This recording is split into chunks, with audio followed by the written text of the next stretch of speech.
Gadis itu jelas tahu bahwa sahabat perempuannya licik, memberikan dirinya sebuah kalung palsu. Tujuannya adalah agar dirinya malu-maluin di depan teman-temannya.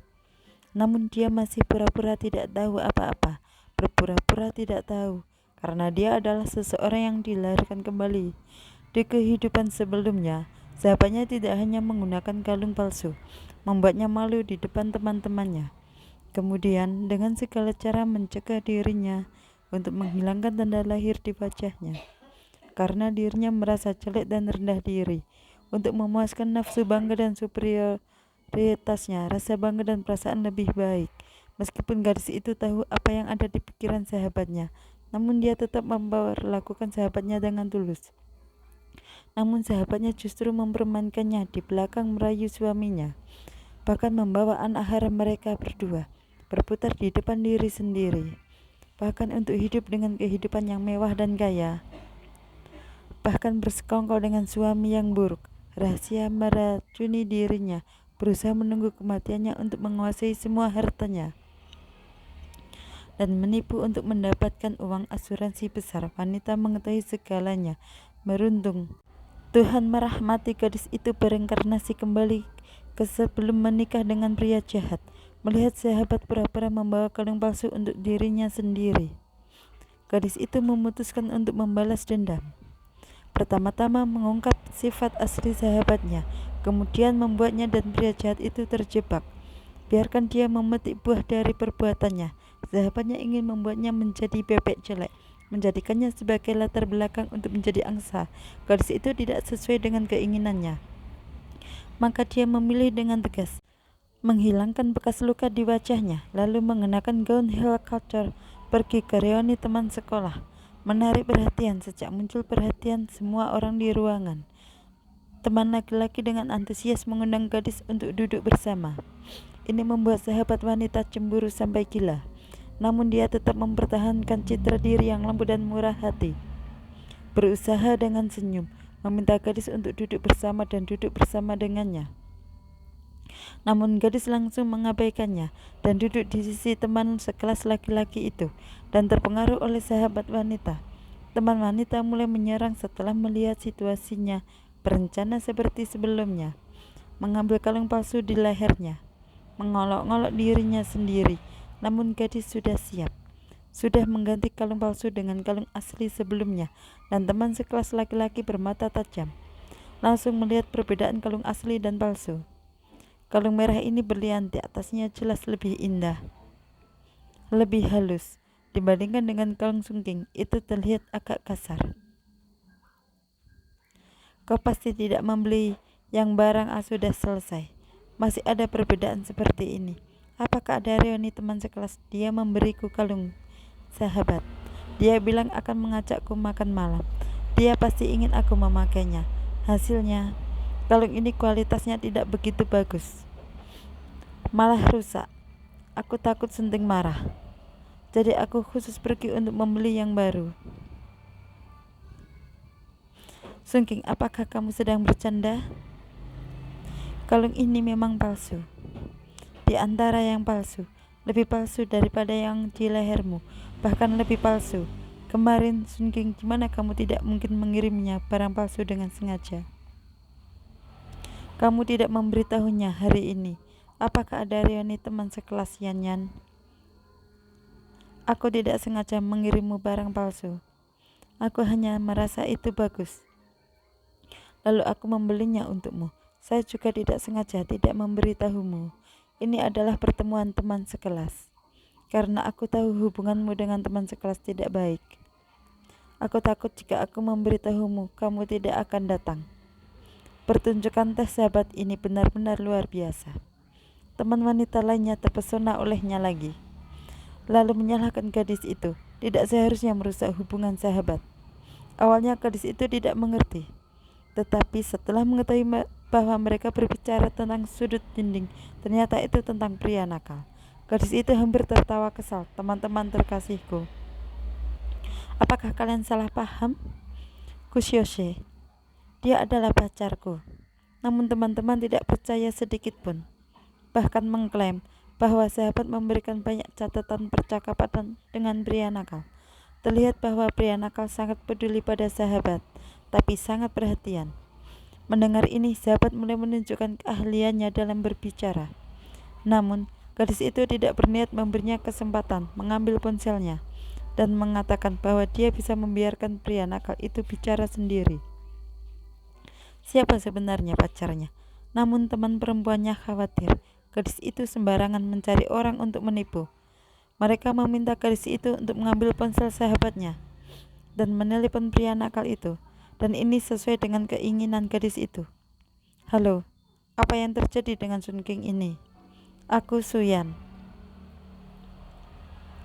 Sayang kamu. Mengapa kamu menggunakan telepon Sun King menelepon saya? Sayang, ponselku kehabisan baterai. Di mana Sun King? Dan aku di restoran Wei. Menghadiri reuni teman sekolah. Teman-temanku ini ingin mengenalimu. Kamu bisa menyapa mereka. Hai teman-teman. Halo semuanya. Aku adalah pacar Suyan, Gu Xiaoxie.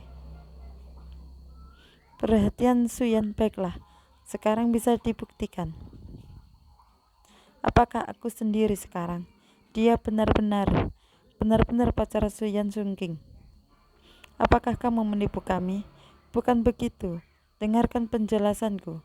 Bukan begitu. Meskipun Gu Xiaoxie adalah pacarmu, apa yang bisa dilakukan pekerjaanmu? Semua berkat Sun King. Dia yang memperkenalkanmu. Bagaimanapun kamu harus bersyukur padanya. Matahari, King Xiaoqing. Apakah kamu benar-benar mengatakan hal itu kepada teman-teman? Apakah itu yang dikatakan teman-teman? Faktanya benar-benar berlawanan saat aku bergabung dengan perusahaan. Sudah 5 tahun. Sun King juga sudah mengirimkan lamaran, tapi tidak lolos. Di mana saya akan berada nanti? Mencari referensi dari dalam membawa Sun King masuk ke perusahaan. Tapi Sun King tidak terlalu berprestasi. Sampai sekarang belum diangkat menjadi karyawan. Tetap benar Sun King. Apakah yang dia katakan semuanya benar? Yan. Mengapa kamu mengatakan ini? Suyan, bagaimana kamu membuktikan dirimu yang dia katakan adalah benar? Gadis itu juga terdiam. Mengapa sahabatmu mengatakan hal-hal seperti itu? Teman sekelas ini semua percaya. Dia tidak tahan untuk mengajak teman sekelas ini. Bodoh. Namun perilakunya membuat teman sekelasnya berpikir. Dia hanya berpura-pura. Dia harus menunjukkan bukti untuk membuktikan dirinya. Dan pada saat itu juga seorang pria tampan mengklaim semua yang dikatakan gadis itu adalah kenyataan. Orang yang datang adalah gadis Yihan dan atasan langsung gadis licik itu. Bahkan menyembunyikan identitasnya. Pangeran muda dari perusahaan yang sedang berlatih di lapangan. Dia diam-diam mencintai gadis itu untuk waktu yang lama.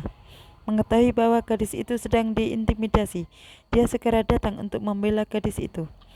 Apa-apa, hei, siapa kamu? Dari mana datangnya anak muda ini? Sun King, lebih baik kamu yang mengatakan siapa saya. Direktur Luo, dia adalah direktur perusahaan kami. Ternyata dari mulutmu mengucapkan masih ada kebenaran. Jika tidak ada Suyan, kamu tidak akan pernah masuk ke grup Lucy yang tidak tahu bersyukur. Pada akhirnya apakah itu dia atau kamu? Perkataan sang presiden membuat wanita licik tidak bisa lepas begitu. Teman sekelas yang ditipu olehnya menghentikan wanita licik yang hendak melarikan diri, memutuskan untuk menghajarnya.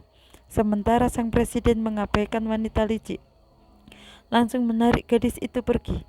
Namun wanita licik setelah mendapat pelajaran tidak menunjukkan penyesalan, berbalik dan mulai merayu pria nakal dan melaporkan pria nakal itu. Menuduh gadis itu membuat pria nakal berselingkuh. Pria nakal itu benar-benar marah mendengarnya, memutuskan untuk memberi pelajaran pada gadis itu. Namun keesokan harinya ketika dia melihat gadis yang berubah penampilannya, kemarahannya langsung hilang. Langsung berubah menjadi anjing peliharaan gadis itu. Ini membuat wanita licik itu marah sekali. Maka saat gadis itu tidak ada, langsung melepas pakaian dan mendekati pria nakal. Pria nakal yang tidak memiliki ketegasan secara alami menyerah. Tanpa mereka sadari, setiap langkah mereka dalam pengawasan gadis itu. dan senang melihatnya terjadi. Pria nakal yang tak tahu malu baru saja bermain-main dengan wanita licik. Langsung datang mencari gadis itu dengan antusias, mengklaim ingin membawa gadis itu bertemu orang tua untuk mengatur pernikahan mereka. Hal ini membuat wanita licik yang sedang mendengarkan. Wanita licik sangat marah, dan gadis itu untuk mendapatkan kembali mas kawin dan sertifikat rumah yang ditinggalkan pada pria itu memutuskan untuk menerima undangan pria nakal itu. Baik, tapi Sioye, aku punya satu lagi syarat kecil. Kamu bilang, kamu nanti, bisakah kamu membawa mas kawinku dan sertifikat rumah?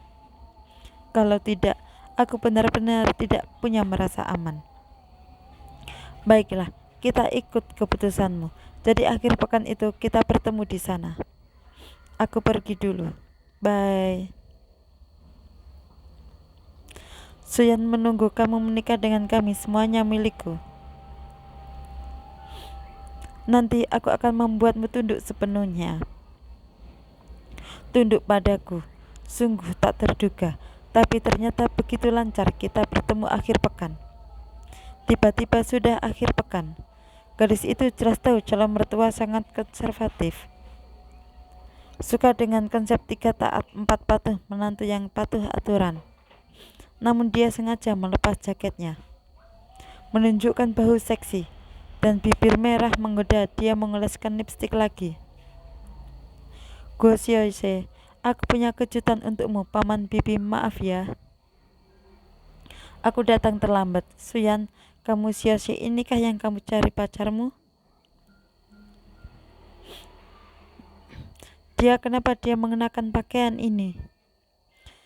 Bibi, pakaianku ini, tapi khusus untuk hari ini. Aku memilih untuk bertemu kalian. Oh, jadi begitu. Ukuran pakaian ini memang agak tidak cocok. Pinggangnya seharusnya lebih pas. Dan rok ini seharusnya lebih pendek, sedikit lebih bagus. Benar kan? Benar-benar melanggar adat ini. Suyan, apa yang kamu pikirkan hari ini? Ini pertama kalinya saya temu orang tua, sedikit gugup. Kalau begitu, aku juga tidak menginginkannya. Menunjukkan diri dengan baik sedikit. Ayo masuk dan duduk, jangan lagi membuat mereka marah. Baiklah, masalah pakaian saya tidak peduli. Setelah menikah, kamu bisa berubah. Tetapi, beberapa kata harus dikatakan di depan. Beginilah. Kita hanya punya satu anak laki-laki, Sioye. Setelah menikah, lebih baik tinggal bersama. Nanti, kartu gajimu digunakan untuk membantu biaya rumah tangga. Belajarlah lebih banyak dari bibimu bagaimana mengurus pekerjaan rumah. Paman Anda bercanda jika saya menikah dengan Sioye. Mengapa saya harus pergi bekerja? Tentu saja Sioye harus mencari uang untuk membiayai keluarga. Kamu bilang saya tidak bisa memasak, tidak bisa mencuci pakaian setelah menikah. Harus mengandalkan Sioye sepenuhnya. Dan juga saya juga tidak berencana memiliki anak. Jadi kamu akan menikah dengan keluargaku? Untuk apa aku menikah denganmu? Tentu saja aku datang untuk menikmati kebahagiaan. Apakah kamu datang untuk menjadi pembantu? Cepat pergi. Aku tidak akan membiarkan Sioye mengambilmu kembali. Sioye, kamu pergi dari sini. Tidak terlalu menyukai aku. Jangan marah ya. Jadi kata-kataku tadi semuanya adalah kebenaran. Pergi, pergi cepat. Sioye, apa-apaan, Sioye? Sepertinya orang tuamu tidak terlalu menyukai aku. Jadi hari ini kita akan berakhir sampai di sini. Oh ya, ini adalah mas kawinku dan sertifikat rumah. Jadi aku akan mengambilnya dulu. Kata-kataku adalah janjiku. Selamat tinggal.